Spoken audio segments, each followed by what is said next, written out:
Well, Lynley and I started a podcast. We've never done that before. No. During COVID, called The Glass House. If you haven't discovered The Glass House, the idea of the podcast was to simply give pastors and wives, ministry leaders, a space to talk about the unique emotional challenges that come with living your life out in the open.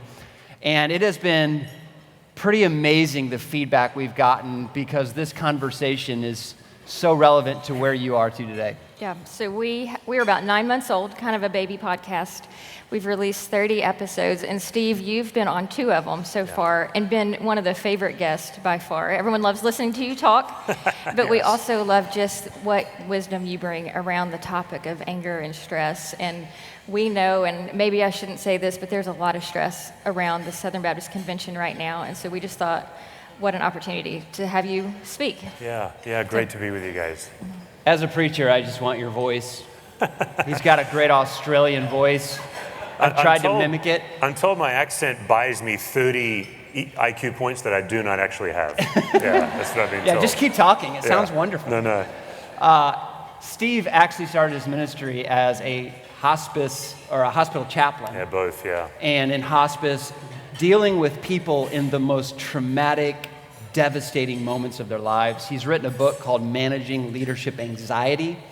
And as we've had him on the podcast, Steve has a unique way of putting his finger on the pulse of where pastors and ministry wives are, especially of how to handle stress. So, Steve, maybe just get us talking a little bit about the framework that you use to help people understand stress, because there's going to be a lot of it today out in the main room. Right. And we could use some help figuring out how we can manage it. Right, yeah. Oh, yeah, very good. Yeah, great to be with you guys. And I just have tremendous admiration for everyone who made it to what I think is my earliest ever speaking request.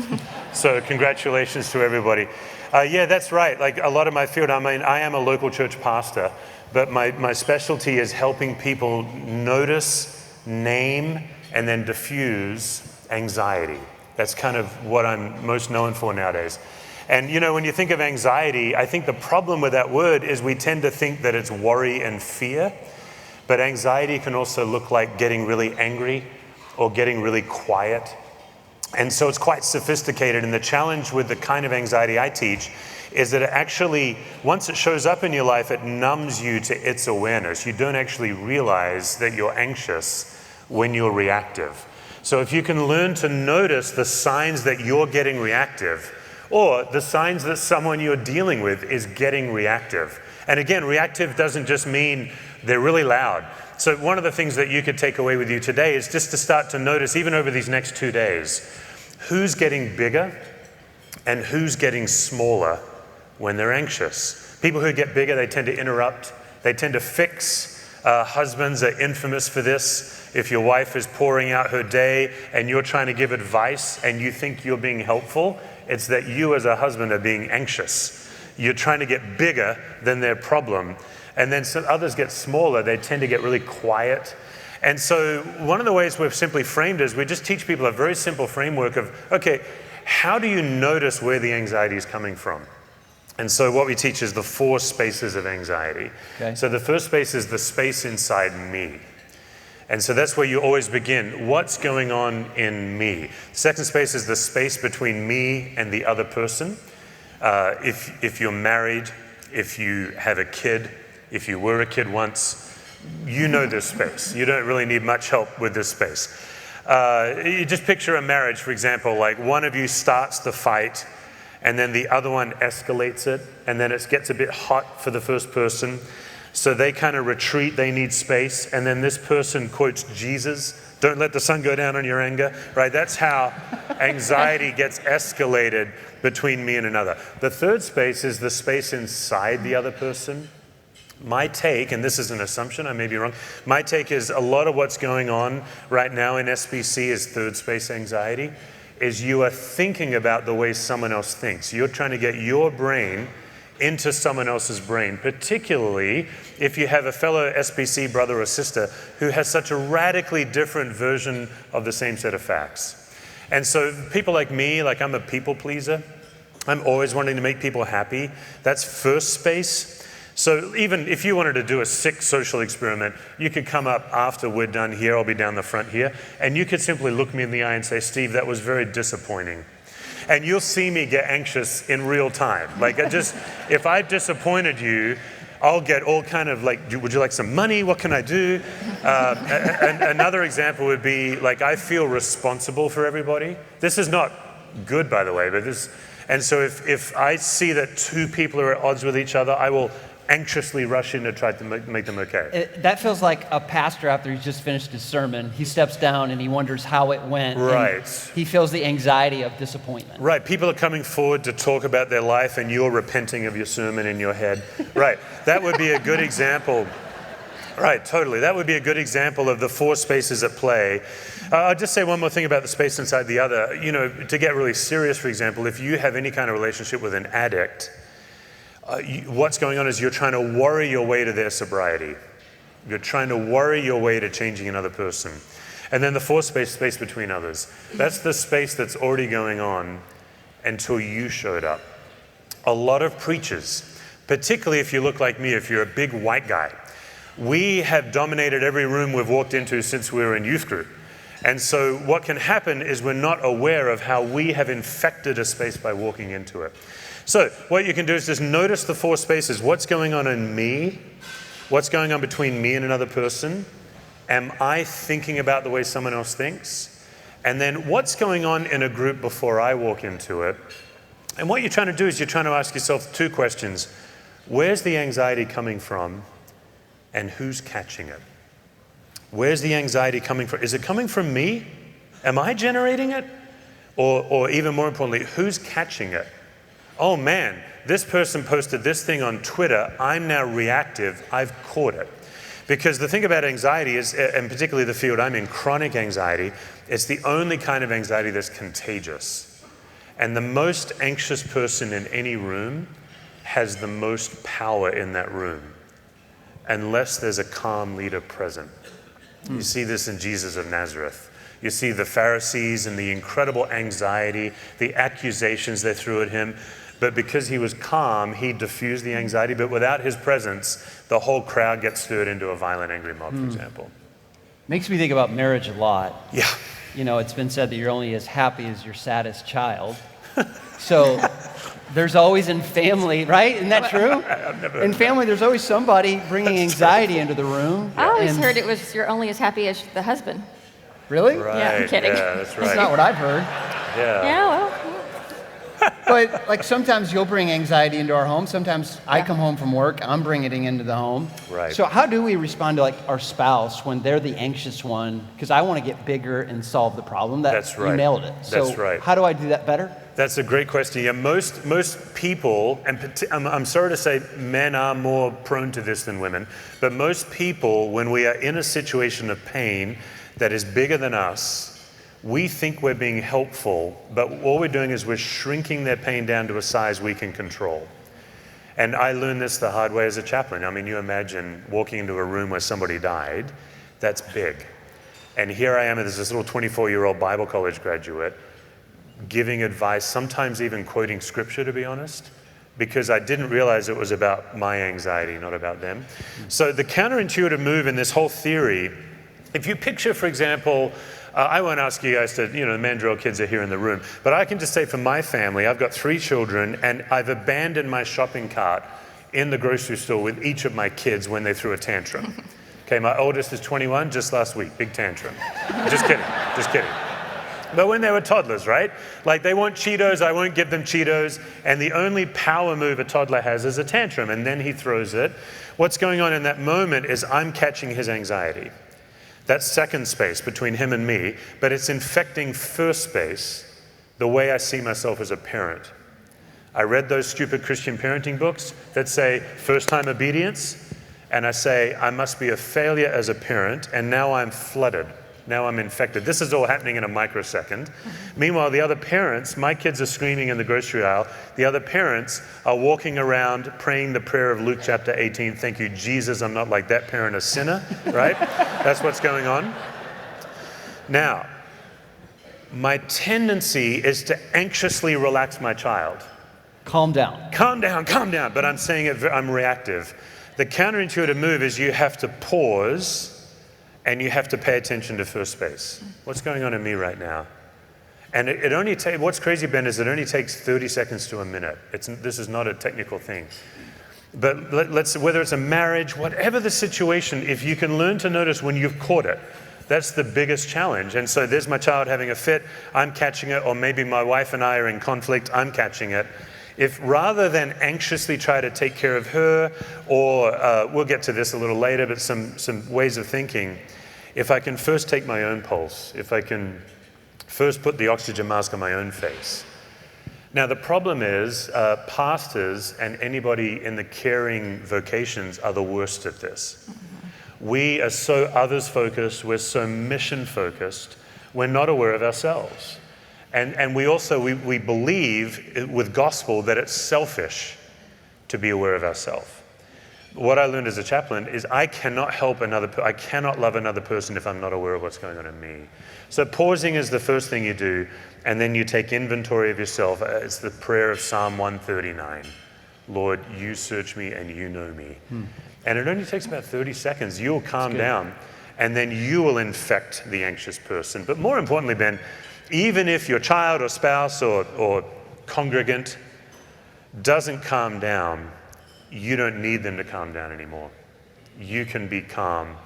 They can be however they're going to be, and you can connect. You make it sound so easy. It's much harder than I make it sound. I think what's so hard for he and I is that when one of us is in anxiety's grip, like you say, Right. that if, like for instance, if he's in that, I think, well, you're overreacting. I mean, in my mind, That's right. I'm like, you're overreacting, and this is Right. not actually what's happening. Right. And so then I turn to anxiety because I'm like, I've got to calm him down, and Yes. instead of just letting him process it out. Yes, and Two people criticized me, and the whole world hates me. That's He right. was like, everybody That's didn't right. like it. Oh, that's a great, so one of the signs you're looking for. So a couple of things, what you said, Lynley, he really might be overreacting. Right. I think from what I know of Ben, That's what I'm saying. why is that funny? I don't know why that's so funny. Because they know me. Okay. I think Ben and I are wired similarly. I also overreact when I'm criticized. Yeah. And I love what you just said, where Ben moves to superlative. The whole world is, everybody says, and Lynley's there saying, not everybody, it's only 3 people. Well, I'm like, tell me who. And then he says it, and then I get Tell me who. sarcastic with him. Yeah, it's helpful, I'm sure. I know, it Yeah. goes well. Yeah. It goes, Yeah, well, and I was this is why we're in sarcastic with counseling, Steve, okay? you. Yeah, But there's more than that. I'm just listing Yes. a few. There's more people than that. that's right. Yeah, there's Yeah. a whole world out I'm there. sure there's somebody else. Yeah, yeah. And so as the listener, like you are listening for those superlatives, but here's the thing is chronic anxiety does have a gospel. And that's why I get so excited about teaching it, because it has a counter gospel to the true gospel. It puts you in a false reality. And so you get 3 people, especially if Ben and I, we're people pleasers, both of us are wired this way. If I know some people are upset with me, then chronic anxiety says, oh, buddy, you're in trouble. And there's no good news to it. So yes, if you're listening to him, the very difficult move is to not try to anxiously calm him down and say, look, you're overreacting. What you're trying to do is name how somebody feels. And you're not endorsing it. And so what Lynley can do, for example, as we turn this now into a marriage session, is okay. The fee just went up probably, right? I asked Ben before, I said, what happens if you guys get snuggly and I'm here alone on the couch? Yeah, anyway. The challenge is to simply say, yeah, what's that like for you? And it's not endorsing his behavior. That's the challenge, right? Is you say, let me get you into reality. But anxiety has you in a false reality. So you enter that person's false reality. It's not endorsing it. And that will help calm them down, and then they can see reality. Well, speaking of the false reality, we actually, in preparation for this breakfast, texted about a dozen pastors and pastors' wives and said, what kind of anxiety do you think you're going to be feeling at 7 a.m. before the convention starts? Right. And we got some incredible texts. You want to share one? Yeah, I mean, just one of them was just very simple. It says, why do I feel angry at everybody right now? I mean, who do I trust? Right. That was one. Another pastor said, will the sexual abuse task force report cause more people in my church to leave? The pain of people leaving is real, and it seems to be happening in SBC churches all over the country. Yeah, and this one is really personal to me. A pastor's wife wrote, and hear her heart here. She said, "Why are we worried so much about what women cannot do versus what they can do in our tribe?" Yeah. And So there's a lot of that. They're addressing that question in their churches and don't know how to answer it properly. Yeah. And there's so much anxiety in this room right now because a lot of these folks work for denominational roles where if it's a disaster out there today, churches are ready to leave the SBC. Yeah, that's right. And that affects Yeah. their whole world. So in terms of all this stress and anxiety around an event like this, how do we differentiate? Yeah. You teach on that. Yeah, it's a fantastic question, and I'm also aware, I did trauma chaplaincy, hospice chaplaincy. I also know I naturally have a cheerful disposition. So let me just cheerfully say, this is probably the most important convention in Southern Baptist modern history. So this is a very difficult time for everybody, because what are you going to do? What chronic anxiety does is it makes your thinking rigid. It polarizes. That's the sign that you're in anxiety. When you are in gospel truth, your thinking is fluid. I'm not saying the truth is fluid. I think the truth is absolute. Gospel truth is absolute.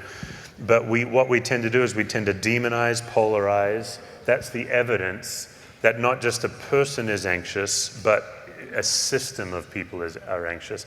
A lot of my job is to come into an organization and measure the anxiety in a system, in a group of people. And one of the signs you're looking for is how easily are people offended. And I'll just say, as somebody who's not Southern Baptist, who has a lot of people I love inside Southern Baptist culture, the offense is through the roof right now. People are so easily offended. And so there is a tool called differentiation. That's what you're asking about, Ben. And let me just say this, guys. Differentiation is a difficult tool. It takes time. And so it's something that you can Google. I'll teach it now, but I'd also encourage people to maybe take some time. You can Google it. You can check it on YouTube. There's videos on it. I've done podcast episodes on it on my podcast.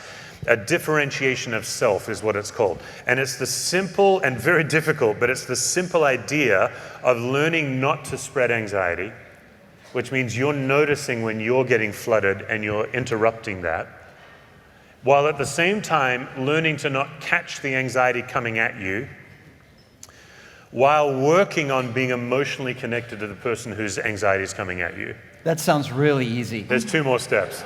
2 more steps. Can we have this done by 7:45? This is a lifetime practice. The problem with anxiety is we want to graduate from it. This is more of a practice that you try. So what you can do today, whatever meeting you're in, the easiest way to practice is to notice it in other people before you notice it in yourself. And just try to notice what's going on in you as other people speak. You'll have reactions, you'll agree or disagree, or you'll have names or words, or my last name is Cuss. There's nothing we can do about that, but Mark Twain famously said that sometimes cussing affords us relief, not even given to prayer. So I'll just leave that with you. So the first step is managing your anxiety from spilling. The second is not catching. What you're trying to do is stop the reactivity cycle. But you're also working on staying connected to that person. That's really important. Because I've done this in my church. Somebody criticized me, and I have an anger fantasy about them in my head. The gospel's nowhere to be found. What's an anger fantasy? Yeah. Oh, it's the best. I know what this is. You know what this is. I knew this well. Yeah. Do you want to explain what an anger fantasy is? I mean, about every morning at 4 a.m. I wake up like, that person said that. Can you believe that? And just it'll escalate in my mind. Oh yeah, in my mind, they come to me. You do it too. In my imagination, they apologize. I'm the bigger man. Yes. And I forgive them. It's wonderful. Yeah. Yeah. But actually, what you're trying to do is say, you know what? This person is human-sized. They have 100% of the Imago Dei in them, which means that they deserve dignity and respect. And their behavior to me does not give me any excuse to behave any other way than love my neighbor as myself. And then the fourth step is to get clear on who am I, what are my values? What do I value? Now, one of the challenges is people in SBC have radically different values. And we don't have time to deflesh that, but what are my values? And then the fifth step is, are my values aligned with Jesus Christ? So differentiation of self is a secular theory that some of us have baptized, because the truth sets you free. And so this may sound funny, but the reason I figured out step 5 is because of Ferris Bueller. I know this is funny, but he covers the first 4. He's very true to himself. But you can't crash your friend's dad's vintage Ferrari. You can't do that. I don't mind skipping school, but crashing a vintage Ferrari? No. And so I realized he's not aligned with reality. And I think the gospel compels us to be aligned with reality. Jesus says, I'm the truth. So it's those 5 steps. It's very difficult to do. But the beginning is always noticing yourself. You know, everything we're talking about today, 80% of your attention is what's going on in me. And if I can pay attention to what's going on in me, I can possibly begin to help others. So with differentiation, I think one of the unnerving parts about being at a convention like this is there's always going to be that chance that someone approaches me who's very angry with me about a decision I've made at Lifeway. Right. That's a reality. That's a fantasy I play out. Like, how will I respond? Right. So, or even at the microphone after the report, someone could come and say something very harsh. Or untrue, or true. Like, it could be any of those. And I want to try to set the record straight in 3 minutes or less. Right.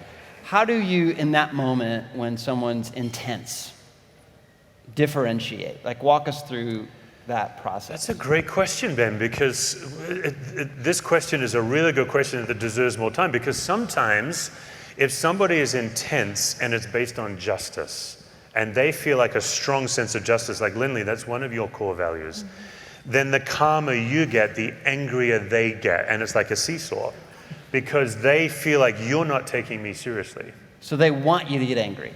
They need to feel like you're matching their intensity. So that's the challenge. And so there's no one size fits all, but what you are trying to do is notice your listening posture. And what happens is when we get anxious, we no longer listen to learn. And we get back to marriage too. We listen to defend, we listen to fix, and we listen to hijack.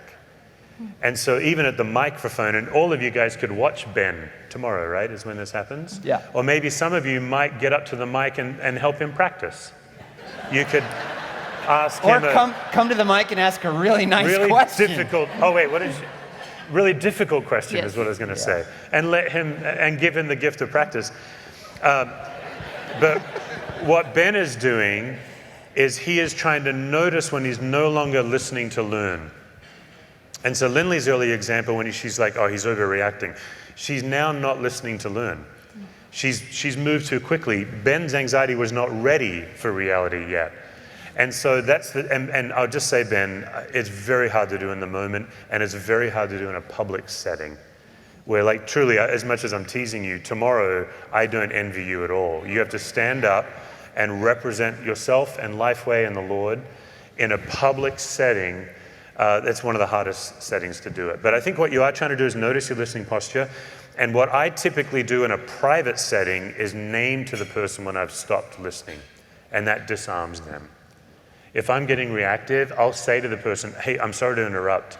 I can tell I'm listening to defend. Could you say that again? I really want to hear what you're saying.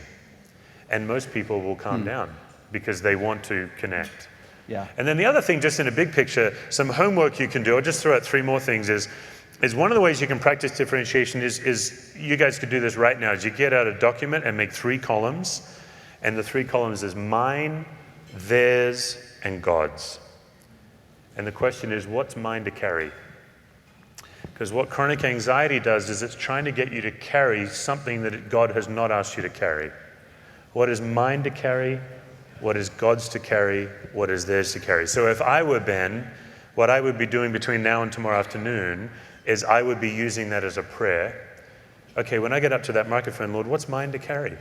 I need to be respectful, gracious, listen to the Spirit. What's theirs to carry? Their behavior, what they ask. What happens if I don't have an answer? One of the sure ways to make you anxious is when you don't know something. And then you feel stupid, and then you feel exposed.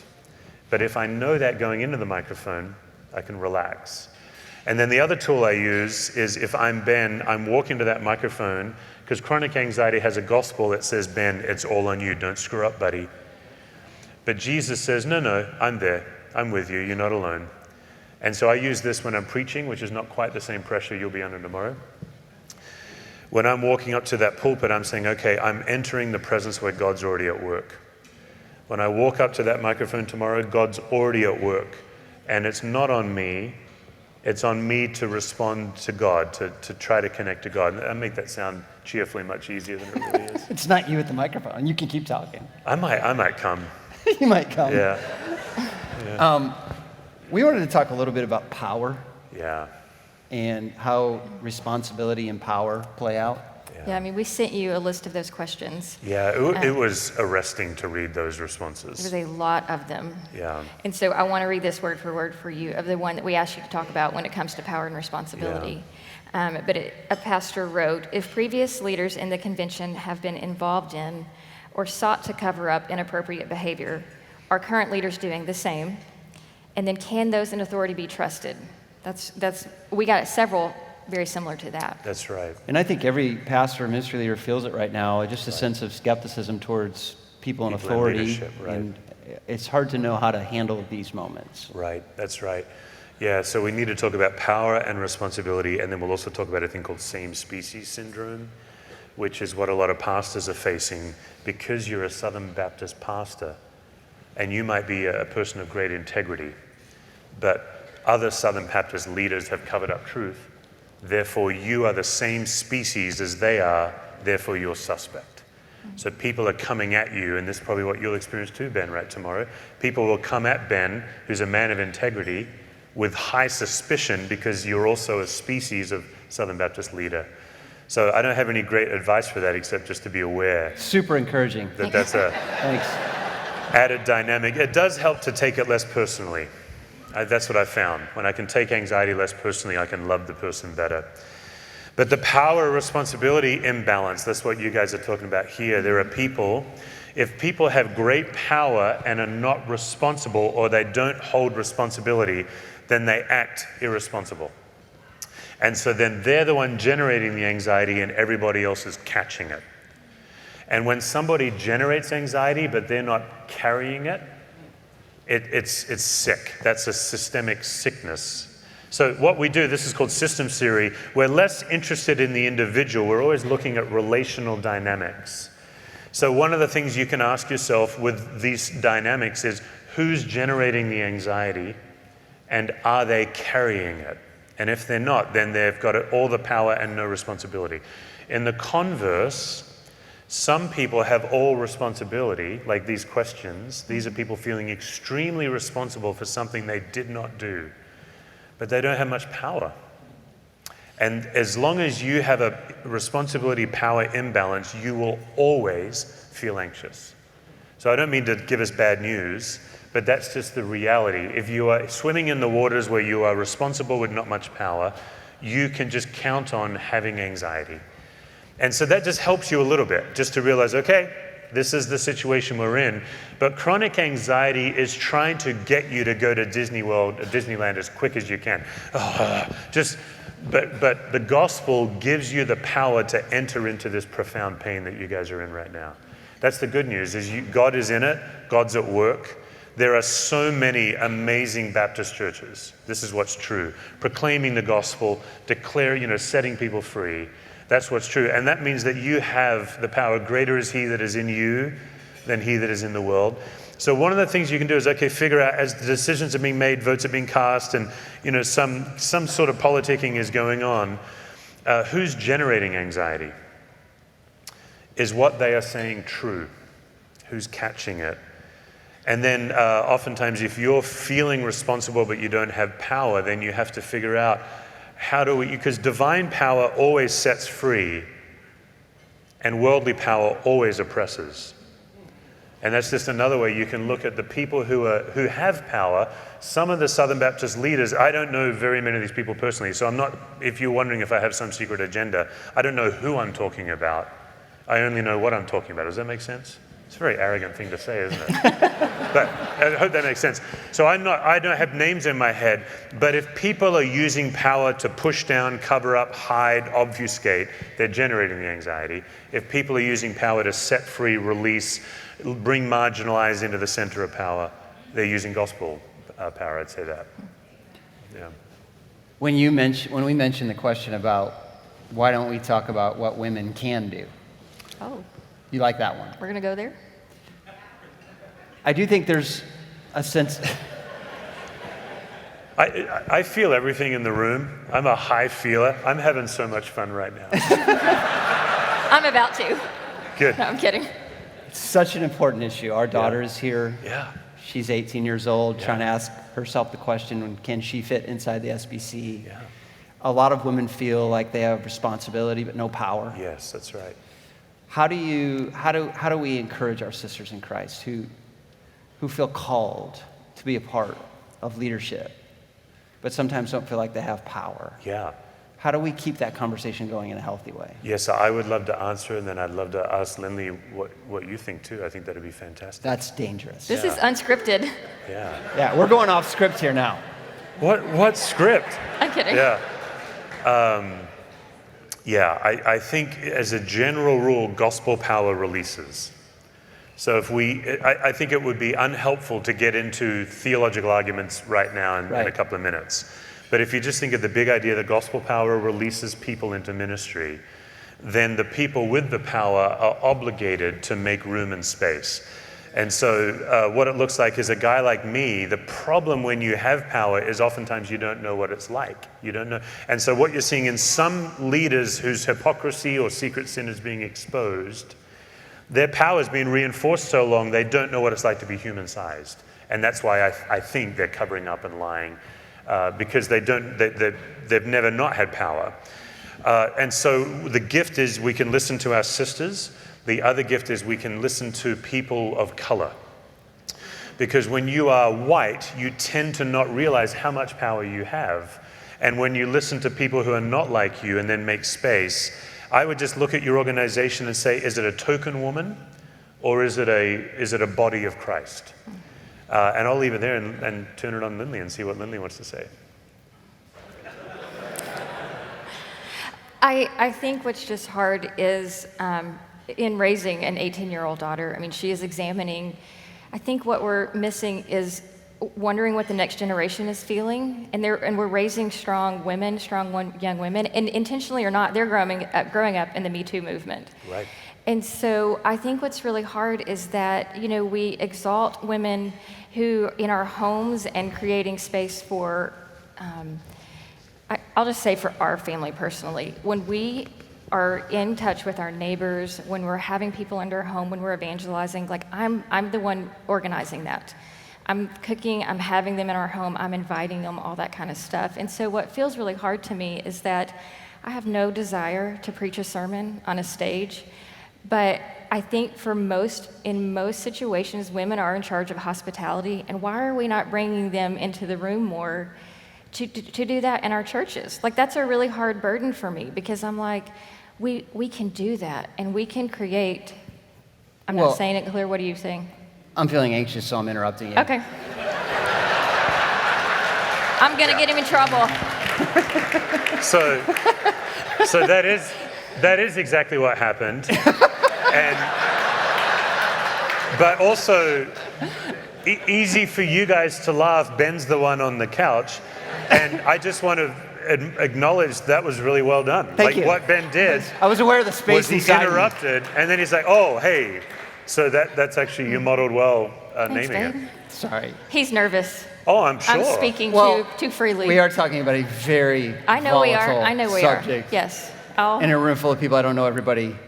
Right, Ben feels like he has to manage everybody's experience. Absolutely. Yeah, and that's a sign of anxiety, whereas if Ben would make a mine, there's God's column, and just be responsible Bacon for and himself. eggs is not one of them, right? I don't have to manage how good the breakfast was. That breakfast was really But good. on the subject, I think oftentimes you've said to me, was there a woman involved in that decision? Right. Because we've made a decision at the church, it sounded like a great idea to me and the three guys in the room. That's right. And Well, I mean, I'll give a really great example. Yeah. So when he was a pastor, we did, he came home and said, we're going to do an Easter service off-site. Our kids were all preschoolers at that point. And I said, great, who's keeping the kids? And where? And, he was like, I don't know, we'll deal with that later. But details. Right. I said, but somebody has to be there watching the kids, which means they don't get to be at the off-site place, which is fine. I mean, we can work that out. But I was like, was there a mom in the room or anything? Because we feel comfortable when the entire community knows that we're here, but all the babies are here. That's right. Probably with female childcare workers. Yeah. Like, where's the security? It's just those little things that I'm kind of like, sometimes we have a different mindset than what the male has. And what often happens when, let's just talk about men and women, if there's only one woman in the room, she's working so hard to shapeshift, to manage the expectation of the guys, that you have to have it where there's more than one of any gender or race if you're really going to have a proper conversation about it, because that woman will shrink herself down rather than speaking up. Yeah. Well, Do you want to keep going? I want to make myself bigger. I think having women in the room where it happens is so important. It's Hamilton right there. And that is Hamilton. Yes. I don't know if they caught that. Yeah. I don't think Southern Baptists are arguing about whether a woman should be the senior pastor. I don't hear a lot of people arguing about that. I think where the challenge is I do think we need to realize the next generation is asking, is there going to be a place for strong, high-capacity women at the table? And we've got to share the power. And we've got to give more than just responsibility. We've got to give power. That's what you're saying. Yeah. Yeah. So- Give power. Yeah, I mean, not give power. Get out of the way of their power. Okay, what does that mean? Giving power is very unintentionally condescending. Okay. Women have power. If power releases, otherwise it's oppressing. So I can't give Lynley any power. Lynley has plenty of power on her own. I just need to create a culture where everyone's power can be fully appreciated. It's a subtle difference. But I think it's a difference. Yeah, I felt put in my place there. Yeah, Thank you. sorry, yeah. It was really good. Yeah. So Steve, in minutes, we're going to release. Yeah. We're going out into a room where we don't know what's going to happen. And you have been such a friend to us in the SBC, even though you're not part of us. I feel like you are cheering for us today. Yeah, and I've been praying for you a lot. I think it would be awesome if you would pray for this room of leaders and for what's about to happen, and that we would be aware of our anxiety today and manage it in a godly, Christ-like way. Good, I would love to. I'm going to invite everyone to take everything out of your hands and just put your hands on your lap or in the air, whatever's comfortable. And I'm just going to guide us in some silence, and then I'll pray. So just the first thing is if you are carrying something, or if you're worried about something, and you know God is calling you to trust God with it. If you're carrying something or worried about something that God has, or maybe you're not carrying it, you feel like it's carrying you. Just some silence to give that to God now.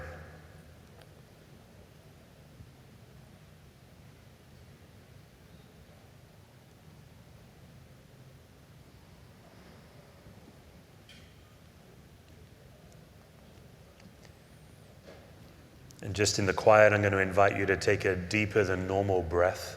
Just be more intentional about breathing in the oxygen that God gave you as a gift of life today. And with hands that are now open, not just to release, but also to receive. And as you're breathing in the breath of God, if there's something you need from God today as you navigate these next 2 days, you can ask God for that. God likes to give good gifts to his kids.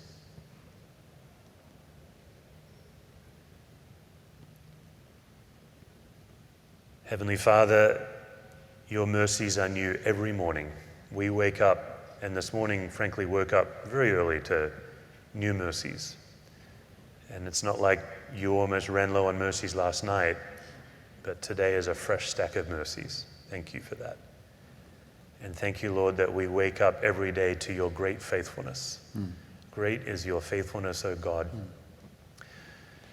Lord, anxiety tells us it's all on me. I must try harder. I must do more. The gospel says that we're set free.